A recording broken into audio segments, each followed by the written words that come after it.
என்ன தெய்வப்படைகளே, இன்றைக்கும் இயேசு வாழ்கிறார்.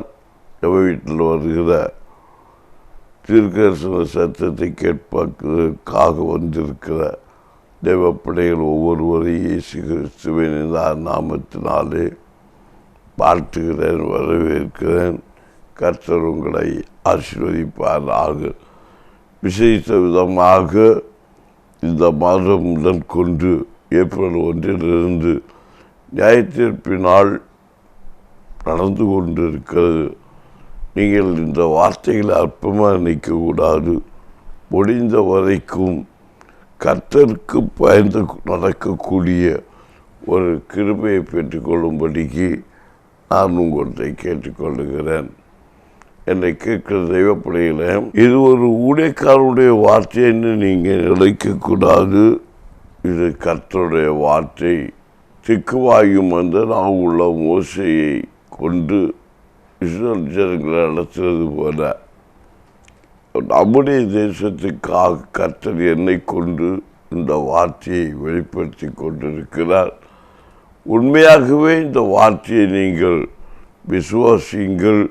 தேசத்தில் நடக்கிற சம்பவங்களை நீங்கள் பார்த்தும் கேட்டும் கண்டும் அனுபவித்தும் நீங்கள் அதை ருசித்து பாருங்கள். ஆகவே நீங்கள் கொடுக்கப்பட்ட நன்மையில் கொடுக்கப்பட்ட ஆசீர்வாதத்தை சந்தோஷமாய் வாழ்ந்து இந்த வேத வார்த்தைகளை பற்றி கொள்ளுங்கள். அற்பமாக நினைக்காதீர்கள்.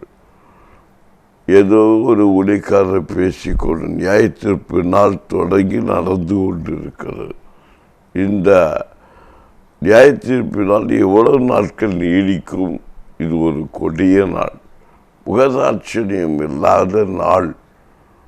அநேக மனுஷர்கள், ஊழியக்காரர்கள், பரிசுத்தவான்கள் சொல்லிக்கொண்டிருப்பாங்க, கர்த்தருடைய வருகை தாமதித்தார் அப்படின்னு. இல்லை, தாமதிக்கவில்லை. கர்த்தர் வந்து நியாயம் தீர்த்து கொண்டிருக்கிறார் ஏப்ரல் 1 உண்மையாகவே நான் சொல்லுகிறேன், நான் பயப்படவில்லை.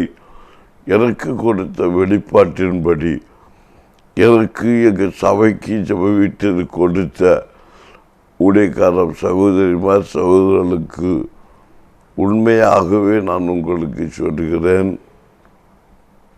வெளிப்பாட்டின்படி இயேசுவாளர் ஊழியம் என்பது எனக்கு கொடுத்த தரிசனத்தின்படி உலகத்தில் நம்பர் 1 சபை ஆராதனை, அதிக நேரம் ஆராதனை நடத்துவது நம்பர் 1 என்று எனக்கு தரிசனம் மூலம் தெய்வதூதனுக்கு வெளிப்படுத்தி சொன்னதை நான் ஞாபகப்படுத்துகிறேன். ஆகவே முதல்வர் எங்கள் சபையில் தான் நடந்து கொண்டிருக்கிறது. அவர் வந்து நியாயம் தீர்த்து கொண்டிருக்கிறார். தூதனானவன் இக்காலத்தோடு வந்து தரிசனமாகி இயேசுவாளர் ஊழியத்துக்கு வரப்போகிறேன் என்று சொல்லி அந்த சபைக்கு தான் வருவேன் முதலாவதாக என்று சொல்லி வந்ததை தரிசனம் எங்களை வெளிப்படுத்தி, அந்த தரிசனத்தின்படி கழிந்த நாட்கள் 40 நாட்கள் உபவாச கொடுகை முடியும் போது கர்த்தர் என்னோடு பேசின வார்த்தையை தான் அதை தொடர்ந்து நடக்கக்கூடிய சம்பவத்தை ஏப்ரல் 1 நீங்கள் காண்பீர்கள் என்று சபைக்கும் எனக்கு வெளிப்படுற காரியத்தை தான் உண்மையாகவே உண்மையாகவே மெய்யாகவே மெய்யாகவே நான் உங்களுக்கு வசனத்தை கொண்டு ஒரு எனக்கு அறிவு கேட்டின ஞானத்தின்படி, ஞானத்துக்கு படி உங்களுக்கு நான் போதித்து வருகிறேன். அந்த வழியில் நான் பார்க்கும்போது கண்ட நாளில் நான் உங்களுக்கு சொல்லியிருந்தேன், பட்சபாதமின்றி கர்த்தர் நியாயம் தீர்க்கிறதே. ஆமேன், அல்லேலூயா. கர்த்தர் நமக்கு நியாயம் தீர்க்கும்போது அவர் பட்சபாதம் இல்லாதவர் என்று வேதத்தில் சொல்லப்பட்டிருக்கிறது. என்ன தேவைப்படுகிறே, கர்த்தர் ஒரு மனுஷனை நியாயம் தீர்க்கும்போது அதில் பட்சபாதம் இருக்காது, முகதாட்சணியம் இருக்காது. இல்லை நம்ம பிள்ளை தானே, இல்லை அவங்க பிள்ளை தானே, இல்லை நான் அப்படி இப்படி என்றெல்லாம் அவர் பார்க்க மாட்டார். பட்சபாதம் என்பது ஜெபிக்கிற பிள்ளை, ஆராய்த்துற பிள்ளை, துதிக்கிற பிள்ளை, வெள்ளையும் போட்டிருக்கிற பிள்ளை, ஆமேன், இந்த சபையில் உள்ள விசுவாசி, இந்த சபையில் உள்ள விசுவாசிட்டெல்லாம் பார்க்க மாட்டார். அவர் இல்லை ஒரு பாஸ்டராக்க ஒரு ஊழியக்காரருக்கும் அப்படின்னு ஆண்டவர் பார்க்க மாட்டார். எல்லாருக்குமே ஒரே நியாய தீர்ப்பு அபிதமாக தான் சொல்லப்பட்டிருக்கிறது. துன்மார்க்கனையும் சன்மார்க்கனையும் நியாயம் தீர்க்கிற தெய்வம், எல்லாவற்றுக்கும் அதிகாரம் உடையவர், அவர் உருவாக்கினவர், ஆளுகை செய்து நடத்தி வருகிறவர். அல்லேலூயா. அந்த தேவனை குறித்து நாம் பேசி கொண்டிருக்கிறோம். ஒரு நியாயத்திற்க வந்து நின்று நியாயம் தீர்த்து கொண்டிருக்கிறார். இனி வருகிறார் என்று சொல்லிக் கொண்டிருக்கக்கூடாது. இந்த நியாய தீர்ப்பினால் எவ்வளோ நாள் நீடிக்கும் அப்படின்னு நீங்கள் கேட்பீங்கன்னா, 2024 முடிய வரைக்கும் இந்த நியாய தீர்ப்பு நீடிக்கும் என்று கர்த்தருடைய ஆவியானவர் என்னோடு பேசி கொண்டிருக்கிறார். அவ்வளவுதான். உங்கள் காரியம் எப்படி உள்ளோ எனக்கு தெரியாது. ஆமேன். 2026 முடியது வரைக்கும் எச்சரிக்கையாக கொடுக்கப்பட்ட நன்மையை, கொடுக்கப்பட்ட ஆசீர்வாதத்தை, கொடுக்கப்பட்ட நன்மையில், கொடுக்கப்பட்ட ஆசீர்வாதத்தில் பொறுமையோடு தாழ்மையோடு ஆமேன் உண்டு புசித்து திருப்தியாக கற்றுக்கொள்ளுங்கள். 2027க்கு மேலே ஒத்துமே தலைகளாக மாற்றப்படும். அல்லேலூயா, அல்லேலூயா என்று சொல்லிக் கொடுக்கிறேன். அப்போ ஆண்டவர் பட்சபாதமின்றி நியாயம் தீர்க்கிறவர் என்று 1 பேதுரு 1 சொல்லப்பட்டிருக்கிறதை நாம் பார்க்கும். அன்றி வாசிக்க 1 பேதுரு 1 வாசிங்கள். அன்றி பட்சபாதம் இல்லாமல் அவனுடைய கிரியன்படி நியாயம் தீர்க்கிறவரை நீங்கள் பிதாவாக தொழுது கொண்டு வருகிறபடியால் இங்கே பிரதேசிகளாய் சஞ்சரிக்கும் அளவும் பயத்துடனே நடந்து கொள்ளுங்கள். தெய்வ பயத்தோடு நம்ம நடந்து கொள்ள வேண்டும் என்று கர்த்தர் பயம் இருக்கணும். இன்றைக்கு உலக பிரகாரமான ஒரு மனுஷன் வாழ்கிறான்னா அந்நிய தெய்வத்தை கட்ட அநேகர் பயப்படுறாங்க. ஏன்னா அது சில என்ன கொடிய ஒரு இந்த இதெல்லாம் வச்சுருக்குமே, ஆயுதங்களெல்லாம் வச்சு நம்ம நிற்கிறதுனால அது கண்டு ஒரு பயம் உண்டாகுது. விக்கிரகம் எளிமை நிற்குது, அது பார்க்க பயம். ஆனால் இந்த ஆவியான ஒரு கிறிஸ்துவோ ஜீவிக்கிற ஒரு ஊழியக்காரனையோ ஆமேன் அவருடைய வார்த்தையோ வசனத்தையோ கண்டு ஒரு மனுஷனுக்கு பயமே கிடையாது. ஆனால் அந்த வசனம் சொல்லுது, நம்ம ஜீவனுள்ள தெய்வனை தொடர்பு கொள்கிற நாம் ஆவியோடும் நன்மை உற்சாகத்தோடு தொடர்பு கொள்கிற நாம் அப்போ நான் என்ன சொல்ல பயத்தோடு கர்த்தரை சேவிக்கணும். தெய்வ பயம் இல்லை. ஆமேன். ஆண்டவர் ஆராதிக்க கூட வெட்கப்படுறாங்க. பாட்டு பாடி கைத்தட்டி துதிக்கிறதுக்கு கூட இன்னும் அநேக ஜனங்கள் வெட்கன்னு சொல்லிய விட நாணயன்னு சொல்லிடலாம். நாணப்படக்கூடாது, வெட்கப்படக்கூடாது. வெட்கப்படுகிறவங்க பாவத்துக்குள்ளே இருக்கிறாங்க. என்ன பயம் சொல்றது? ஒரு சிறு குழந்தைக்கு வெட்கமே கிடையாது. அவருக்கு ஆமேன் ஆதாமுக்கு எவ்வாறுக்கு எப்போ வெட்கம் வந்துருச்சோ, வெட்கம் வந்த உடனே எங்கள் வெளியே வந்துட்டாங்க. வெட்கம் வருது. எல்லாரும் என்ன நினைப்பாங்க? பயம் இல்லை. பயம் இல்லாமல் இருந்தால் வெட்கம்தான். வெட்கப்படுறாங்க. பயம் இருக்கக்கூடாது. பயம் இருக்கணும். என்ன பயம்? கிறிஸ்துடைய வசனத்தை குறித்த பயம் இருக்கணும். வெட்கம் இருக்கவே கூடாது. வசனத்துப்படி நடக்காதவங்க தான் பயப்படணும். நடக்கிறவங்களுக்கு பயம் இருக்காது. இப்போ நீங்கள் என்ன சொல்கிறீங்கன்னா பயம் இருக்கக்கூடாதுன்னு சொல்லிட்டு பார்த்து எப்படி சொல்கிறாரு? கர்த்தருடைய பயம், ஆண்டவர் சேவிக்கிற பயத்தோடு, அதே முழு சுதந்திரத்தோடு சேவிக்கணும். எல்லாம் பயம். ஆண்டவரை கண்டு பயப்படணும்னு சொல்லிட்டு ஆராதிக்காம தலையை குஞ்சு இப்படியே வந்துட்டு போகக்கூடாது. அவன் பயபக்தியோட கர்த்தரை பாட்டு பாடி துதித்து நடனத்தோடு மகிமைப்படுத்தி போகணும். அதுதான் விரும்புகிற காரியம். எனக்கு தெய்வ பக்தி பயங்கரமாக இருக்குன்னு அப்படி தலையை குறிஞ்சிக்கிட்டு பேசாமல் போகிறதுக்கல்ல. சபையில் நான் அநேக ஜனங்க அப்படி தான் உள்ள பக்திமான போல் அப்படி பேசாமல் சோத்திரம் பண்ணிட்டு அப்படியே இருந்துட்டு அப்படி போவாங்க. ஆவியோடும் உண்மையோடும் பாடி துதித்து ஆராய்ச்சி மகிமைப்படுத்துகிற ஒரு ஆராதனை மேலே கர்த்தர் பிரியப்படுகிறவர். ஆமேன். இப்படிதான் பைபிள் நமக்கு எல்லா பைபிளுடைய சத்தியமும் அப்படிதான் சொல்லுது. அது விவிலியமானாலும் சரி, இல்லைன்னா ஒரு நம்ம பைபிள் ஆனாலும் சரி, எந்த ஒரு வேத ஆமேன் ஆமேன் எல்லா வசனங்களும் நமக்கு அடித்தளமாக தான் என்ன செய்து அமைந்திருக்கிறது. பாருங்க, ஒரு வசனம் இப்படி விட்டு பேசும், இன்னொரு வசனம் இப்படி பேசும். ஆனால் இந்த வசனம் இருபுறமும் கரைக்குள்ள பட்டேன்னு வேதம் சொல்லுது. அதை இப்படியும் பிடிச்சிக்கலாம், இப்படி பிடிச்சிக்கலாம். ஆனால் அது ரெண்டு பக்கமும் பிடிச்சி கையில் வச்சு ஆடலாம் நினச்சா எந்த மனுஷனுக்கும் முடியாது. அதே மாதிரி தான் வேதத்துடைய விளக்கங்கள், வேதத்துடைய சத்தியங்கள் சொல்லப்பட்டிருக்கிறது. நாம் என்ன அறியாதபடிக்கு ஆண்டவரை கண்டுக்க ஒரு பயமே கிடையாது. மனுஷரை கண்டு பயப்படுறாங்க, ஆண்டவரை கண்டு பயம் கிடையாது. மனுஷரை கண்டு பயப்படுற பயம் கண்ணே வர வைக்கன்னு பைபிள்ல சொல்லியிருக்கு. அதை கூட மறந்துடுறாங்க. மனுஷரை கண்டு பயப்படாதீங்க, நம்ம ஆண்டவரை கண்டு பயப்படுங்க, வசனத்தை கண்டு பயப்படுங்க. ஆமீன்.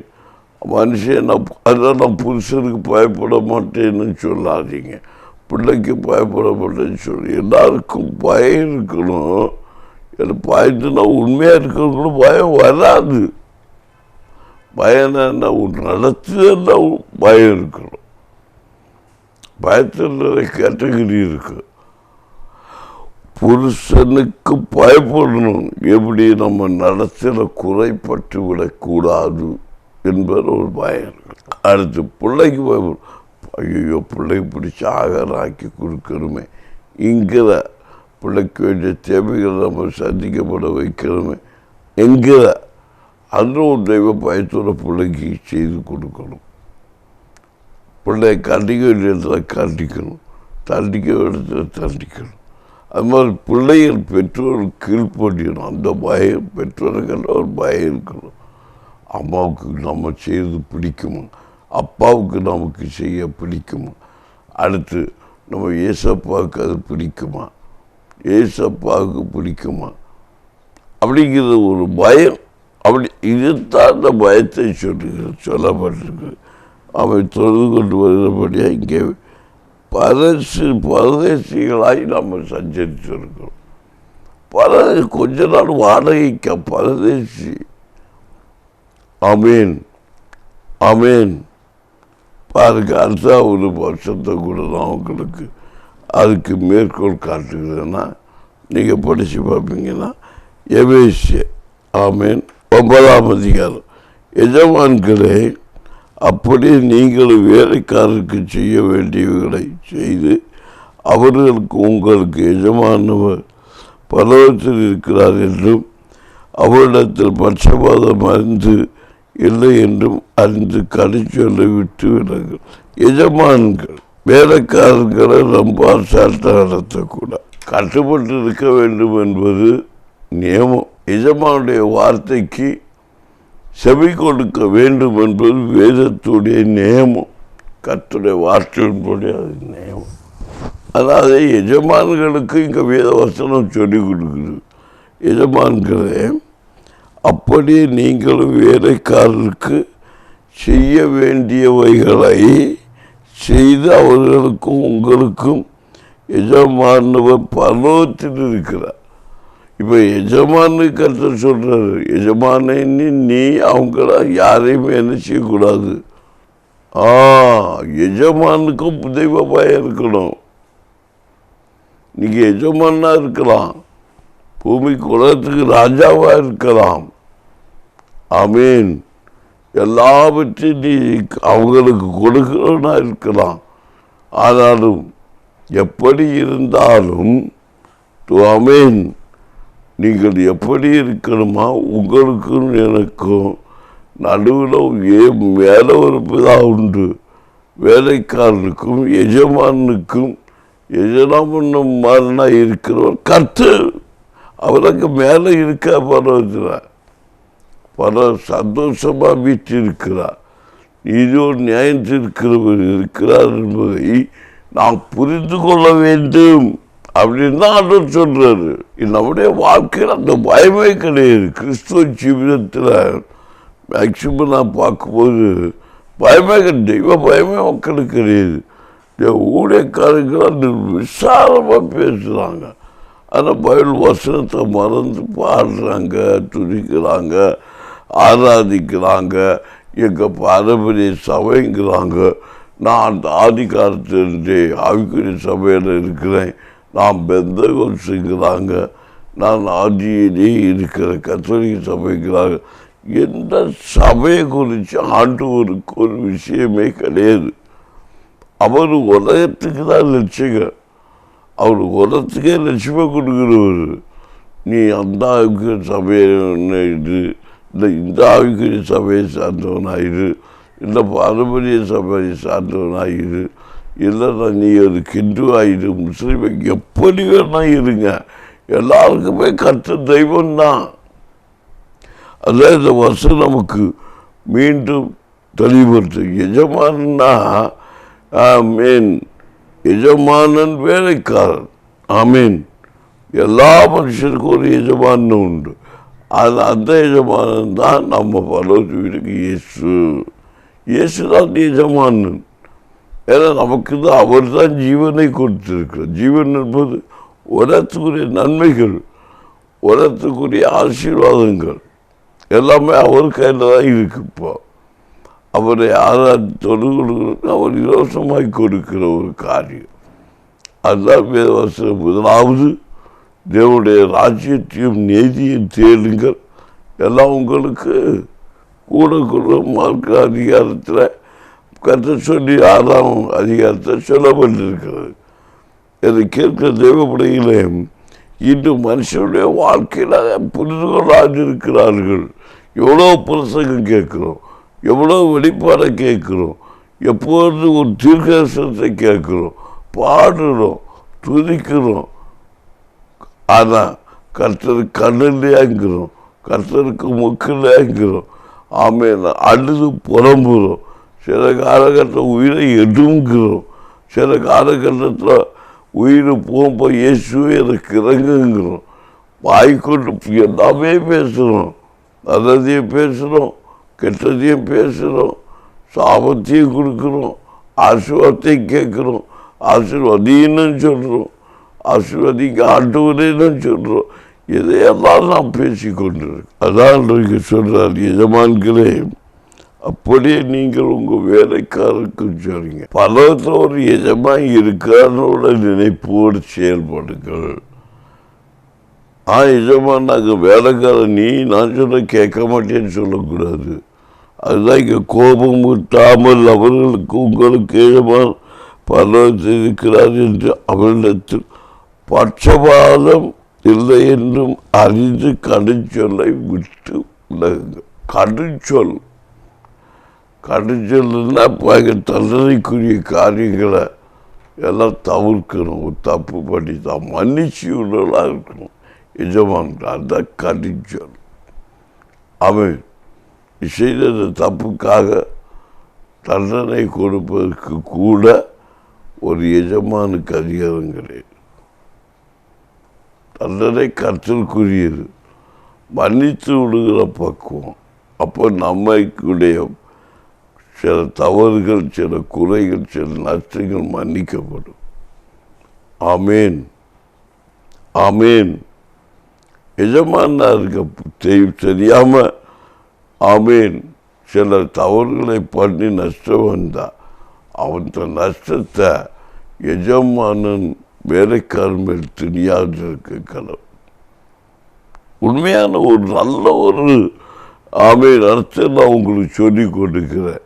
இந்த 2026 ஆண்டு நடத்தின ஆண்டு நமக்கு நம்முடைய ஊழியத்திற்கு தேவைப்படைய நீங்கள் நல்லா இதை கேட்டு நீங்கள் நடக்கணும். வியாதி பலவீனம் உபத்திரம் போராட்டம் இந்த நியாயத்தீர்ப்பு நாளில் கட்டு உபத்திரம் பயங்கரம் கொட்டிய நாள் பயருங்க. 2024 வரைக்கும் பயந்து நடங்க. பூமியில் எப்போ என்ன சம்பவிக்குன்னு தெரிய போகிறது இல்லை. நான் கடிதால் தரிசனையெல்லாம் பார்த்து நான் இப்போ பயந்து கொண்டு இருக்கிற நேரம் ஆமேன். பூமியெல்லாம் குலுங்குது, பூமியெல்லாம் நலுங்குது, பூமியெல்லாம் அப்படியே தாழுது. அதுக்குள்ளதான் நானும் வாழ்ந்துட்டு இருக்கிறேன். நான் பார்க்குற லைவா நான் இருக்கிறனால தாழ்ந்து போகுது. நான் நின்று வேடிக்கை பார்த்துட்டு இருக்கிறேன். வெளியே சபைக்கு வெளியே எங்கேயோ ஒரு இடத்துல போய் நின்று பார்க்கிற அதெல்லாம் அப்படி வெடிச்சு தாழுது. ஆமேன். பூமியில் இருந்து தப்பிக்கிறதுக்கு பாதாளம் இழுத்து கொண்டு போகிறது. நாம் அதை ஜெயிக்க வேண்டும். ஆமேன். தேவைப்படையில் அது கொடிய காலம் நியாயத்தீர்ப்புனா கொடுசா இருக்கணும். முதலாச்சரியமே கிடையாது. அழுதாலும் புலம்புனாலும் எல்லாமே நல்ல விசுவாசியாக்கும். ஒரு ஊழியக்காரருக்கு ஜெபம் பண்ணா கூட அற்புதம் நடக்காது. ஆமேன். என்கிட்ட டைரக்டாக பேசுகிறத நான் பார்க்குறேன். ஜெபம் பண்ணாதீங்க. கடைசி நாள் எங்கள் ஜெப வீட்டில் ஒரு சகோதரிக்கு ஆண்டவர் சொல்லியிருந்தார், இனி ஜெபம் பண்ணால் ஜெபம் கேட்கப்படாது, ஜெபிக்காதீங்கன்னே சொல்லிட்டார். அந்த பலவீனப்பட்ட சகோதரிக்கு இனி நீ விண்ணப்பத்துக்காக ஜெபம் பண்ணாத, நீ பாவ அறிக்கையிட்டு ஜெபம் பண்ணு. 2 எதுக்காக ஜெபம் பண்ணு? நீ உன்னுடைய பாவத்தை அறிக்கையிட்டு ஜெபம் பண்ணு. 2 அவன் ஆண்டவர் சொன்ன வார்த்தை ஆமேன், காணிக்கைக்காய் ஜெபம் பண்ணு. சபையில் கிடைக்கிற ஜெபம் காணிக்கைக்காய் ஜெபம் பண்ணு.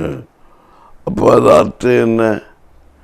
பாவத்தில் அநேகர் நினைச்சு விழுந்து கிடக்கிறாங்க. அதனால் அந்த பாவத்தை அறிக்கை ஜெபம் பண்ணு. காணிக்கை எனக்கு காணிக்கை செய்கிறது ஒழுங்காக கொடுக்கறது இல்லை.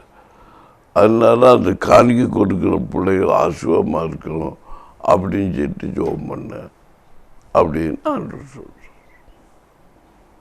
ஆமேன். தேவ பிள்ளைகள் நல்லா நம்ம கவனிக்கணும். ஆண்டவர் யாரையும் கைவிட மாட்டார். அவர் கைவிடுற தேவனும் அல்ல.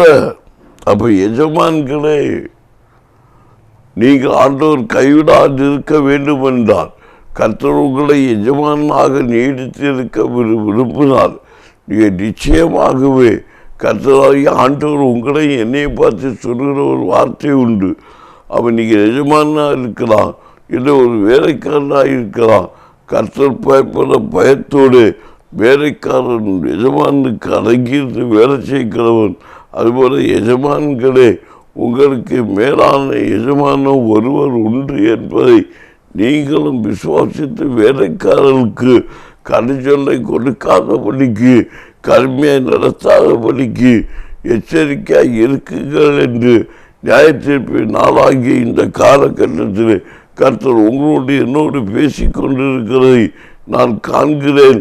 ஆகவே இதை கேட்டுக்கொண்டு தெய்வ பிள்ளைகளே, இந்த சத்தத்தை கேட்டுக்கொண்டு தெய்வ பிள்ளைகளே, நீங்கள் பயத்தோடு அஞ்சி இந்த வசனத்தை கை கொள்ளுங்கள். எபேசியர் 6ஆம் அதிகாரம் 9ஆம் வசனத்தில் சொல்லப்பட்ட இந்த வார்த்தையை நீங்கள் கை கொள்ளுங்கள். எஜமான்களே, வேலைக்காரர்கள் நடத்தும் போது கருச்சொல்லை கொண்டு நடத்தாதீர்கள். ஏன்னா யாரையும் பட்சபாதம் பார்த்து நடத்தக்கூடாது.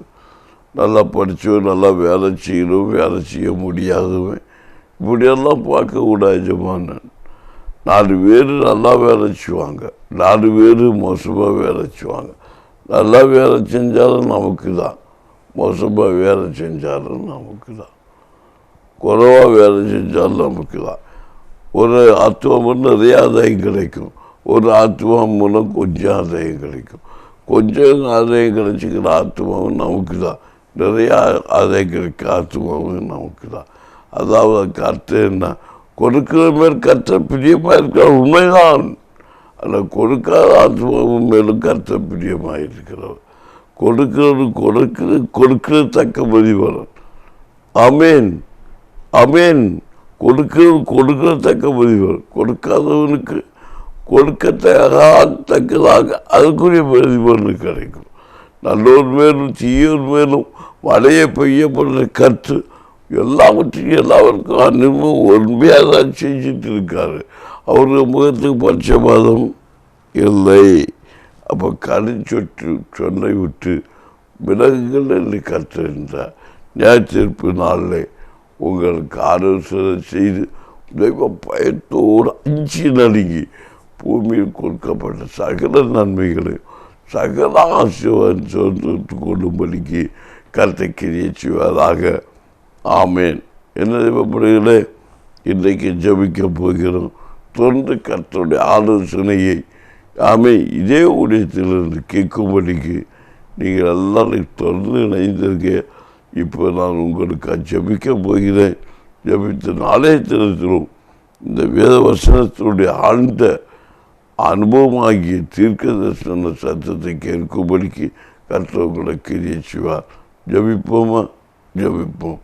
நன்றி பரலோக தகப்பனே, மகத்துவம் நிறைந்த இந்த மனுஷன் மேன்மையான இந்த வேலையை ஆமேன் நான் செய்தியை கொடுக்கும்படிக்கு கிரியை செய்து நன்றி அப்பா. இதோ இந்த பூமிக்கு ஆமேன் நியாய தீர்ப்பில் நாள் நடந்து கொண்டிருக்கிறது. 2027 முடியும் வரைக்கும் நியாய தீர்ப்பினால் தொடரும் என்று சொல்லி இருக்கிறீங்க. அந்த வார்த்தையின் அப்படி ஆண்டவரே எங்கள் பிள்ளைகள் உத்தரப்படுத்தாதபடிக்கு இந்த கொடிய நாள் ஆண்டவரே எங்கள் பிள்ளைகளை வேதனைப்படுத்தாதபடிக்கு கர்த்தருக்கு பயந்து இருக்கிற பிள்ளைகள் மேலே உம்முடைய கிருபை தங்கி இருக்கும்படிக்கு கர்த்தருடைய பாதுகாப்பு எங்கள் பிள்ளைகளுக்கு இந்த கொடிய நாளில் உண்டாயிருக்கும்படிக்கு பாதுகாப்புக்காக யுத்த வீரர்களை யுத்த வீராங்கனைகளை எழுப்பி பாதுகாக்கும்படிக்கு திறப்பிட நிற்கத்தக்கதாக தேசத்தின் ஜனங்களுக்காக திறப்பிட நிற்கத்தக்கதாக ஊழியக்காரர்களாக எழுப்பும்படிக்கு நான் செபிக்கிறேன். கர்த்தருக்கு பயப்படுற மனுஷனாக ஒவ்வொரு மனுஷனையும் மாற்றுவதற்கு கர்த்தர் கிரியை செய்வீராக. கர்த்தருக்கு பயப்படுற பயத்தை கொண்டு வர விடாதபடிக்கு முரட்டாட்டங்களையும் சீர்கேடுகளும் உண்டு வர நினைக்கிற பொல்லாத பிசாசின் கிரிகள் அழிக்கப்படும்படிக்கு ஜபிக்கிறேன். உம்முடைய பிள்ளைகளை உம்முடைய பலத்தினால் இடைகட்டுவீராக. எந்த பலவீனங்களோ உபத்திரங்களோ போராட்டங்களோ பிள்ளைகளை தொடாதபடிக்கு அழிய ஜபித்து கொண்டு இருக்கும்போது ஒவ்வொரு இல்லங்களிலும் அற்புதம் நடக்கும்படிக்கு ஒவ்வொரு சரீரங்களிலும் அற்புதம் நடக்கும்படிக்கு வியாதிப்பட்ட இடங்களில் பலவீனப்பட்ட இடங்களில் கர்த்தருடைய வல்லமை இறக்கும்படிக்காக அப்படி இறக்க செய்வீராக. என்னென்ன காரியங்களுக்காக எங்கள் பிள்ளைகள் ஜெபித்து கொண்டு இருக்கிறார்களோ தன்னுடைய குற்றத்தை அறிக்கையிட்டு கர்த்தருடைய பாவத்தை அறிக்கையிட்டு ஜெபிக்கிறார்களோ ஜெபிக்கிற பிள்ளைகளை நீர் உயர்த்துவீராக. தன் பாவத்தை மறைக்கிறவன் வாழ்வுடைய மாட்டான். அவற்றை அறிக்கை செய்து விட்டு விடுகிறவனோ இறக்கம் பெறுவான் என்று சொன்ன வேத வார்த்தையின்படி உம்முடைய பிள்ளைகளுடைய குற்றங்கள் குறைகளெல்லாம் மன்னித்து அவருடைய ஆமீன் மீறுதலாதபடிக்கு நீ எம் பிள்ளைகளை பாதுகாப்பீராக என்று ஜபிக்கிறேன். ஆண்டோடைய கிருபை சூழ்ந்து கொள்ளட்டும். எங்கள் பாவங்களை மன்னியும், இந்த பிள்ளைகளுடைய குறைகளை மன்னியும், குற்றைகளை மன்னியும். செய்த தேவனுக்கு பிரியமில்லாத பாவ கிரிகள் எங்கள் பிள்ளைகளுடைய எல்லை விட்டு நீங்கி போக பண்ணி ஆசிரமாய் நன்மையாய் மாறும்படி கிரியை செய்.